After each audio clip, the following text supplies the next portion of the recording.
festival-like atmosphere of this now famous Tahrir Square change, and the tone of the protesters become much angrier.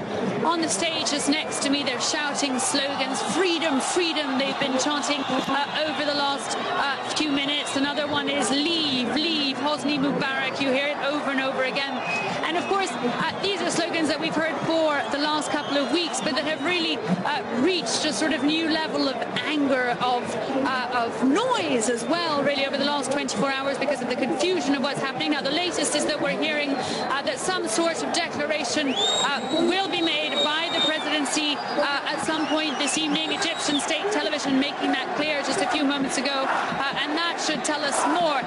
Clearly, there's a great deal of confusion here in Egypt, and that combined with the increasing anger of these protesters here in Tahrir Square is potentially an explosive cocktail. So people want to know exactly where Hosni Mubarak is, exactly who is in charge of Egypt, and exactly what the next few days are likely to bring. What's clear is that as their voices have grown louder, as their numbers have swelled, as the protest has spilled over into the rest of Cairo, the people here at the heart of Tahrir Square are definitely not going to let anyone steal this revolution from them. They're more wound up than ever, they're angrier than ever, and more than ever tonight, despite everything that's happened. The president speaking last night to tell them he was staying.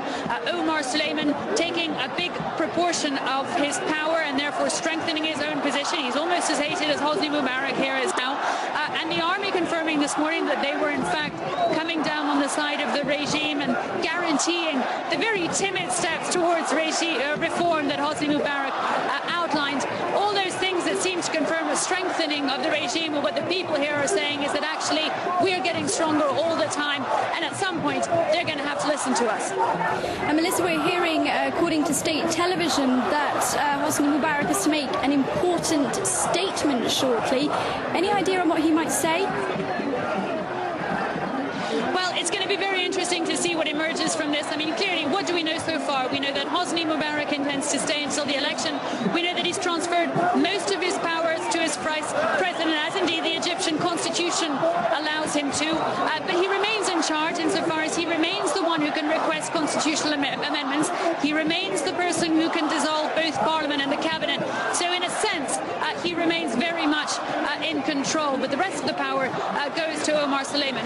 We didn't know until this morning, until its communique number 2, which was issued a few hours ago on Egyptian state television, what the army made of all this. We'd heard before the statements of the president, the vice president, that they were coming down on the side of the people, and it looked every inch like a military coup was underway.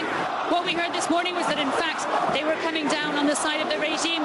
In the last few hours, we've heard that Hosni Mubarak may well have left Cairo to go to Sharm el-Sheikh, which is one of his favorite places to be. There's a great deal of uncertainty about what exactly this all means for the future. How much is this a sign that the government's, the regime's strength, the regime's hold on power is strengthened, or are these desperate measures of a weakening and fatally wounded government? That's what the people here want to know. We should know more when Hosni Mubarak speaks. Clearly, many questions around Egypt as this movement spreads around the country, many questions in Cairo, but most of all, most of the questions are right here in Tahrir Square, where this all began 18 days ago now. Many thanks, Melissa Bell, for that update from Tahrir Square in Cairo. Well, Melissa was just talking about the role of the Egyptian military in all of this. Let's now take a closer look at what they've been doing in the 6 decades since 1952, when they brought an end to a century and a half of monarchical rule, because since then they've stood at the core of the Egyptian nation. Not only is it deeply embedded in the country's